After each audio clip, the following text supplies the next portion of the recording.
Hey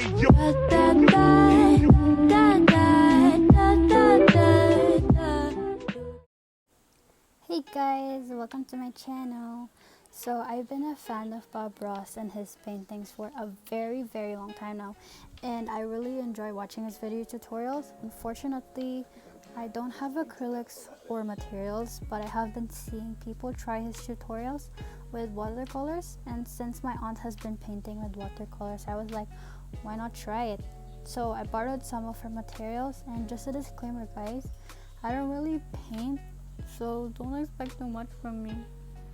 I'm going to use this Berkeley watercolor pad because it handles water really well and the quality is really nice. And I'm going to use these Pebeo watercolors. They look like acrylics, but they're actually watercolors. So these are some random brushes that I have, and hopefully these are enough for the project. Lastly, I'm going to use this masking fluid to cover the parts I don't want to be painted on. It acts the same as contact paper for acrylic, but make sure to use an old brush because these will destroy your brushes. I think today we'll do the little seascape that you see at the beginning of the show. And I'll show you how that was made. And this will not be an exact duplicate of that, but it'll be very close. Okay, we'll just take a little 1-inch brush and just make sort of a little yellow circle right there. Without cleaning the brush, I'll pick up a least little touch of the yellow ochre. And we're really applying very little color here. There's not a great deal of color on the canvas. Something, about like that. That's fine. It doesn't matter.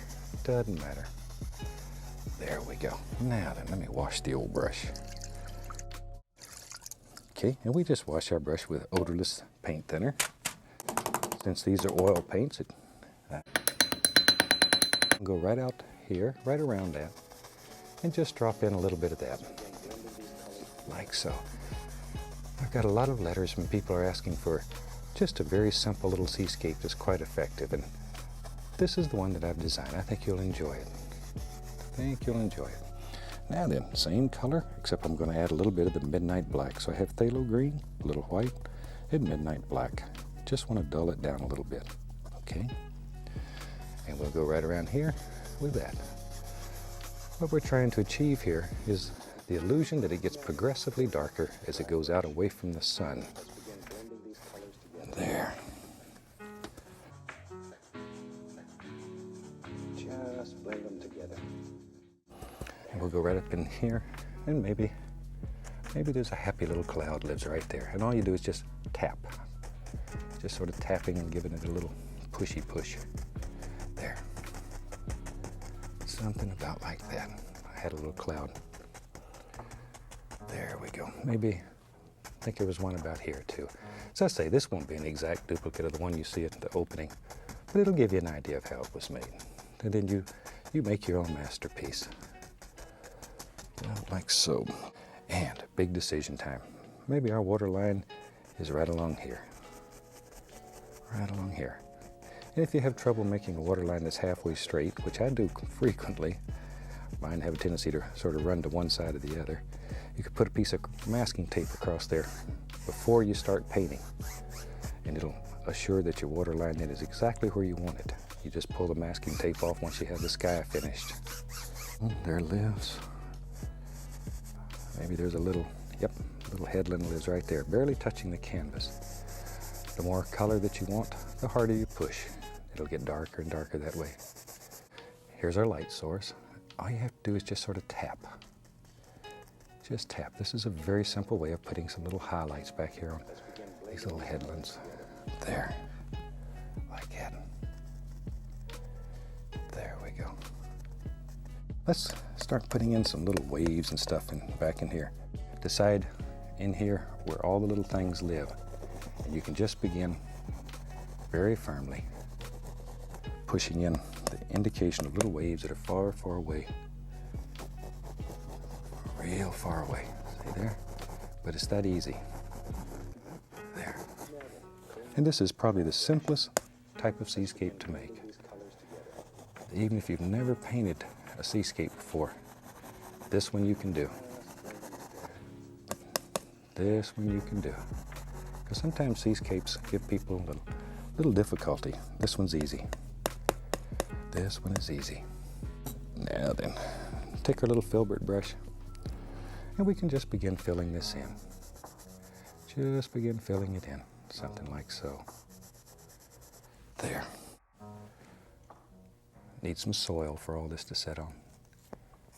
Just like so. A little bit of dirt under there. There. Something like that. The old contact paper off and take a look see at how well we did today. Isn't that fantastic?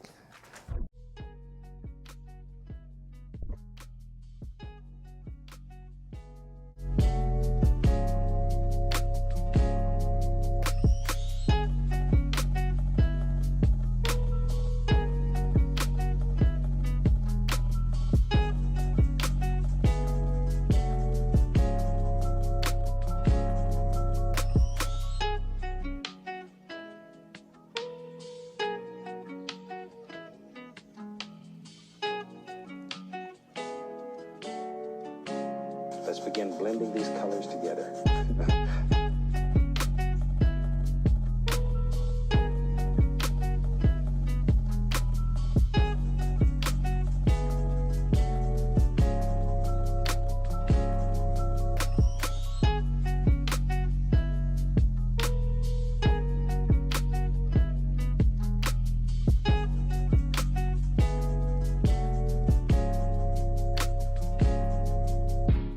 So guys, this is the finished painting. Yay! I don't really like how the clouds turned out. The colors didn't blend well because I put too much water and it made the paint really light when it dried. I fixed it later on, but I kind of forgot to film it because I thought that it wasn't important. But then I realized that it was important, and I'm really sorry for not filming it, guys. I regret my life decisions. After letting it dry overnight, this is how it turned out. Yay! I added a bit of grass and a bit of darker grays on the mountains, and I fixed the clouds because the clouds really look disgusting. I literally painted on the whole painting again, so it's like I kind of did a whole new painting. But I guess the painting was pretty okay, considering that I don't really paint that much and I was lacking some materials, but hopefully I can try it with acrylic soon. That's it for today's video, guys. I hope you enjoyed it. Comment down below if you guys want to see other content. Thanks for watching. Bye!